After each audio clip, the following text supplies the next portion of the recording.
अस्सलाम वालेकुम एवरीवन। आज मैं आपको रेसिपी बनाना सिखा रही हूँ। वो बहुत ही एक क्विक और इजी रेसिपी है और सबको ही पसंद होता है। वो है पॉपकॉर्न।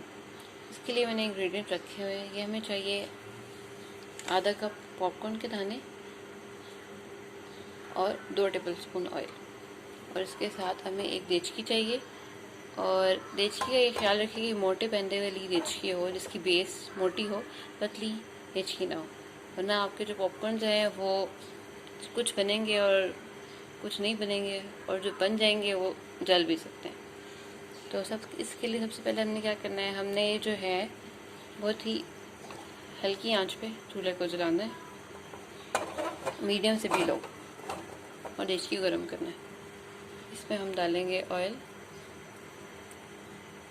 1 टेबलस्पून भी ऑयल काफ़ी होगा। मैंने 2 टेबलस्पून रखा था ज़्यादा, लेकिन 1 टेबलस्पून काफ़ी है। इसमें हम ये दाने डाल देंगे और इनको इस तरीके से सॉटे कर लेंगे। अच्छा, अगर आपको ये समझ नहीं आ रही कि आप किस साइज़ की देचकी लें पॉपकॉर्न बनाने के लिए, तो ये ख्याल रखें जब आप दाने डालें देचकी में, तो दाने जो है उसकी बेस में एक इवन लेयर बना रहे हैं। ठीक है, एक इवन लेयर बना रहे हो तो उसका मतलब है कि वो जब पॉपकॉर्न तैयार होंगे तो वो जो है देचकी में पूरे आ जाएंगे, ज़्यादा बाहर नहीं निकलेंगे। जैसे ये ऑलमोस्ट इवन लेयर ही बन रही है, इसको अच्छे तरीके से हम सॉटे कर लेंगे।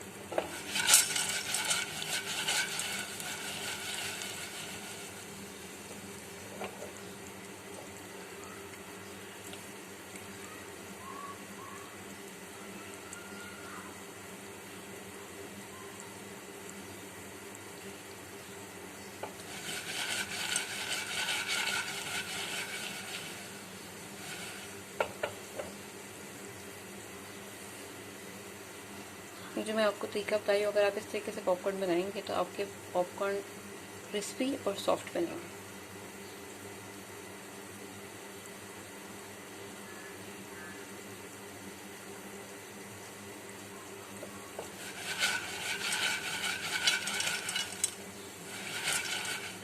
अगर अच्छे तरीके से आप सॉटे करेंगे तो आपके सारे दाने जो हैं वो पॉपकॉर्न में तब्दील होंगे। वरना ये होता है कि जब सॉटे नहीं करते, अभी देखिए हमें फूलने शुरू हो गए हैं, तो इसको हम कवर कर देंगे। अभी चंद मिनट में तैयार हो जाएगा। और थोड़ी सी लेड जो है वो खुली रखनी है। अच्छा, अगर आप अच्छे तरीके से सॉटे करेंगे तो सारे दाने तैयार हो जाएंगे। वरना अगर सॉटे नहीं किया होगा तो नीचे वाले दाने तो तैयार हो जाएंगे, ऊपर वाले रह जाएंगे। अभी ये आवाज़ आनी शुरू होगी पॉपकॉर्न के तैयार होने की।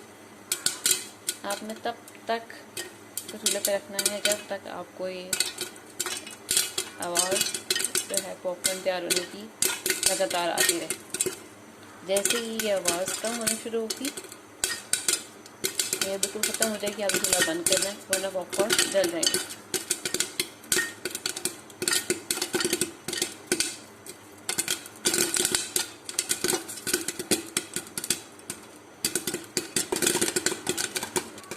अब पॉपकॉर्न तैयार हो गए हैं। इनको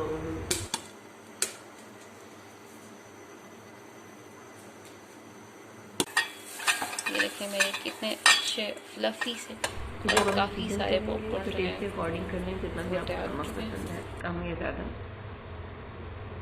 और अगर आपको ये रेसिपी पसंद आती है तो प्लीज़ आप इसको शेयर करें, कमेंट करें और लाइक करें।